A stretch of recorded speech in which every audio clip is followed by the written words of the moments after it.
Good day, legends. So for this journey, we set out to find beat fish. We had to hike through a bit of a little forest area. These places we normally find a lot of what we know as sardines. We even we even saw this butterfly. Yeah,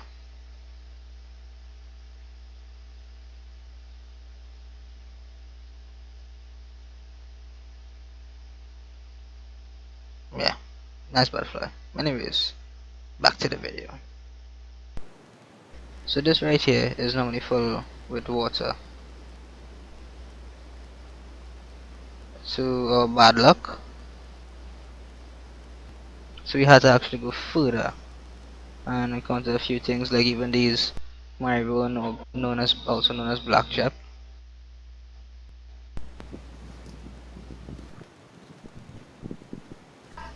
Then we finally reached to this spot where the last bit of remaining water was found. This is actually where all the water settles. Those bubbles right there. Yeah, those are actually fish.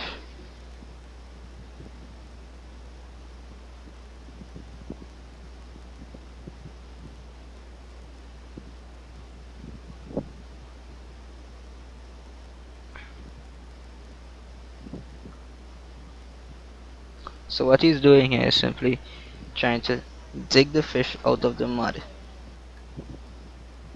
We expect to find a fish what we know as cascadou. It's a cousin to the armored catfish, or what we call TAITA in Trinidad.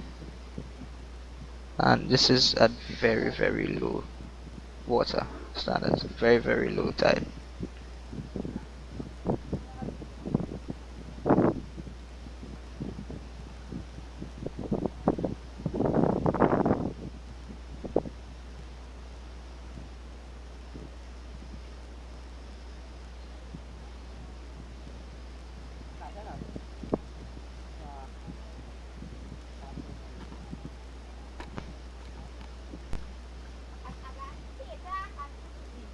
Nice, we'll get him this one.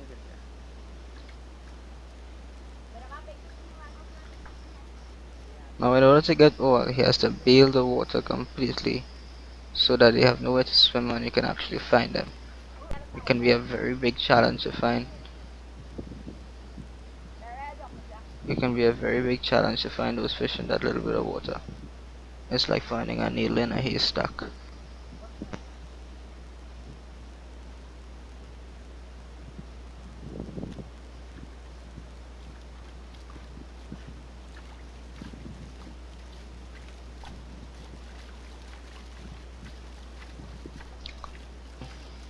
This is actually Mother Nature at its, I guess, sometimes cruelest. Those fishes would die inside that pond. And after, when the water starts to flow back, eggs will start to hatch, which are normally inside of them.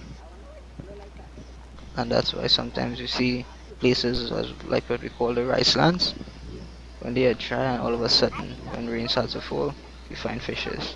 That's because that happens.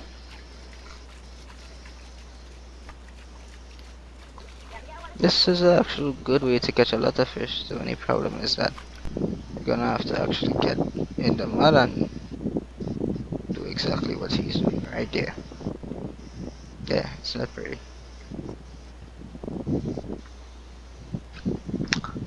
So no sardines, but found cascadou. Decided to head back after.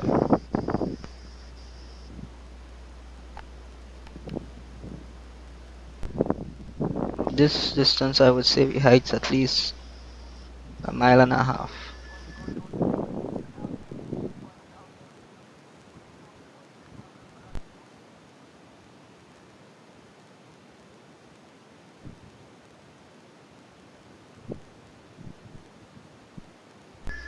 Of course we had to pick up the trash along the way, whatever we found. And these right here are the small ones. The big ones will be cooked, and the small ones he will actually grow them till they get at least a couple couple inches in length, and then he'd eat them.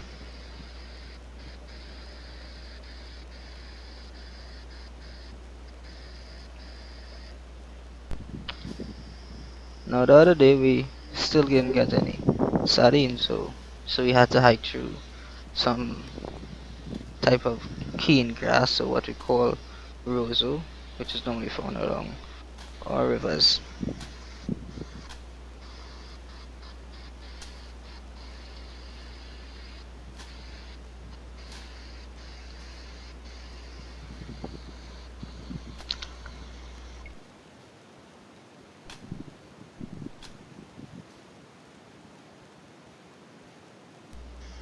We made a few stops along the way, even found a mango tree.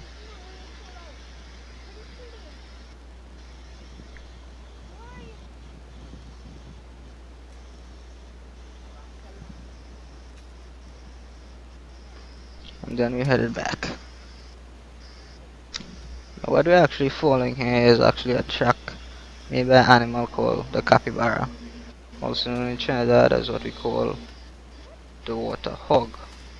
Not to be confused with the water dog, which is actually an otter, but we call capybaras a hog.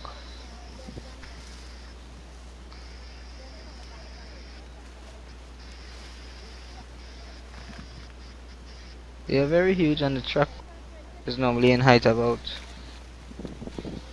3 feet max. And that right there to my left is a capybara trap. Maybe we try to chase one, but unless you're 3 feet high, only then can you actually get through there.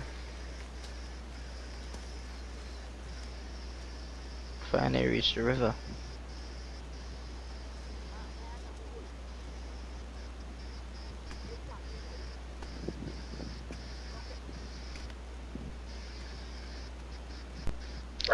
Now he needs to throw this net in order to get across the river. If he tries to swim with it, there's a possibility he might drown.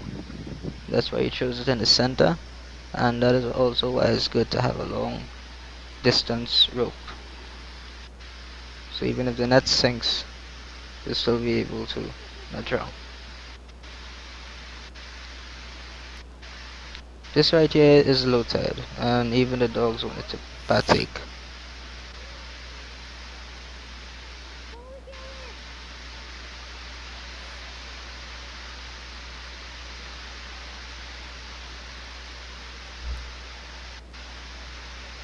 Ain't that right, Bella? Well, if you ever notice a dog swimming, their head will never get wet.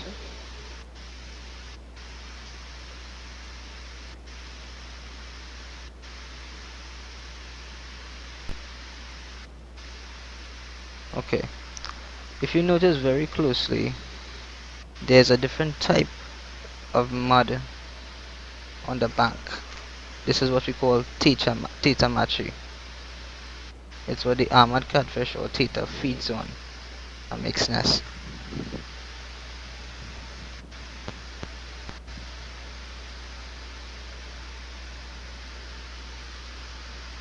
Now that TAITA machi is a good sign for us because we know that they are armored catfish here, also known as TAITA.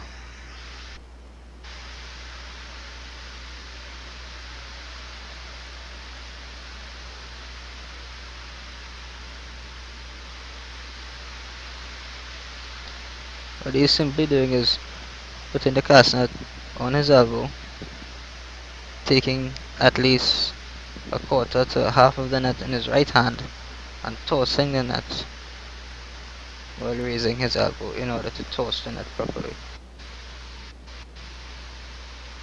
Then he'll have to slowly pull the net up, else if he pulls it very quickly it'll open and all the fishes escape.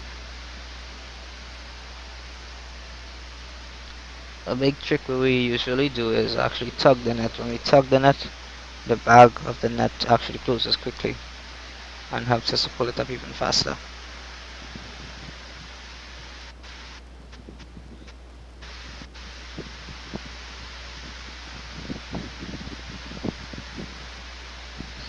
You would think after the first throw that those fishes will actually go. This right here is is actually a fish. Look at it closely.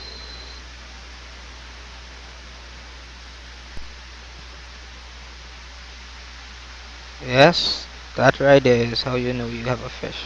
When it does that. Now he can simply pull it up, but he didn't want it to get away, so he took a dive under the water and decided to bag the net from the inside and under.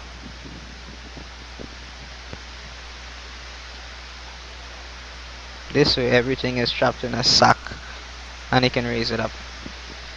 This can be dangerous, however, in case there's a probably uh, an angry predator such as a caiman or alligator. Meanwhile, my dogs found this. This is a hole that was made by a TAITA. This is what happens is at high tide, the TAITA would dig a hole in which they would be in new homes. They actually lay eggs in these and stay there.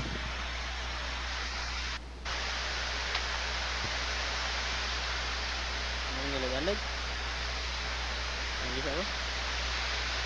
Whenever it's low tide, many fishes get trapped inside of there, and which makes it easier for us to get them. However, these data holes can actually reach a meter, 2 meters, and even more.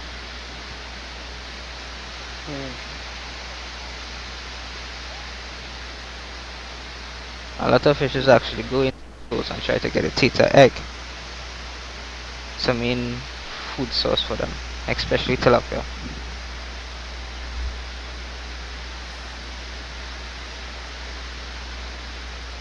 Alah, This time we actually caught another tapon, also known as what we call grantikai.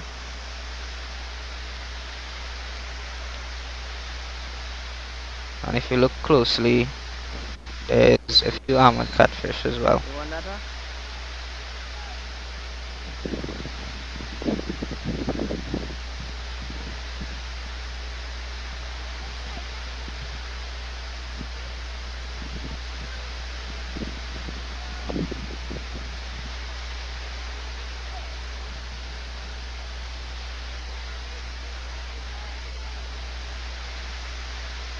Now it's easy to catch these armored catfish in the net Kalau because pengen their tu sih fins ya nah. are Ah, very boleh tapi kalian tu. spiked in a certain way and rough, in which they actually get tangled in the net easily, Ini especially if ya. the net is a cloth net. He tried a couple throws again, just in case we got something. Now, even if you're gonna throw a net, obviously it's gonna stick at some point. You gotta be willing to go in to go get it. This time he was actually very lucky because it almost was stuck.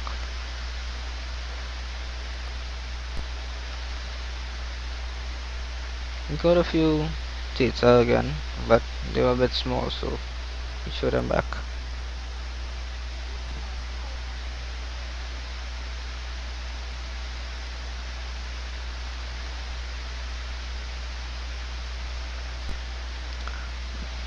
Now we decided to release the top one, but to my knowledge, I knew that that top one isn't going to survive. We're too far gone.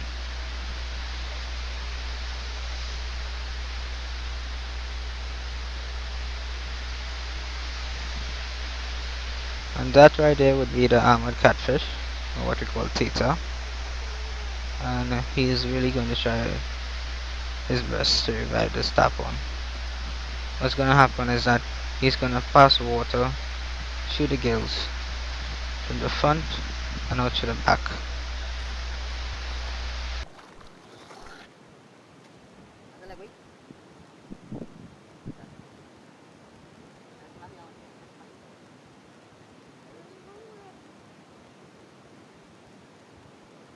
So pull, hey, don't put them back. You go dead like that. Yes, that's true. The way fish's gills are designed is for them to take water while they're swimming, because fishes don't swim backwards. Not, well, actually some fishes swim backwards, but their main purpose is for water to flow through the gills and exit through the back, helping them to gain oxygen. If you pull them backwards, it's doing the opposite. Here he's trying to flush water through the gills by dabbing the water. Uh,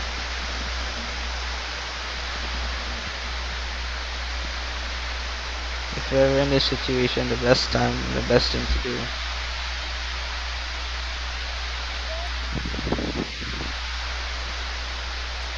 if you're ever in this situation, the best thing to do is actually revive the tadpole when it's now caught. And you just take one more look at this river before we leave. Tide is actually coming up slowly. It's actually 3/4 high.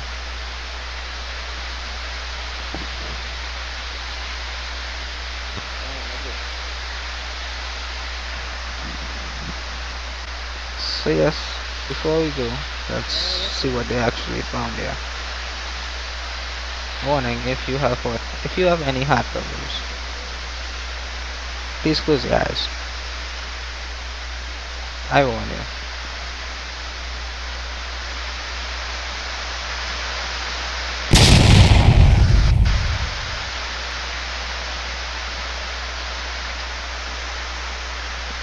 We then set back to go home.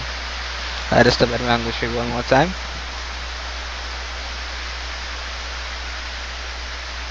and that's what we caught: Tapon, Ahmad Catfish, Taita, or Grantakai.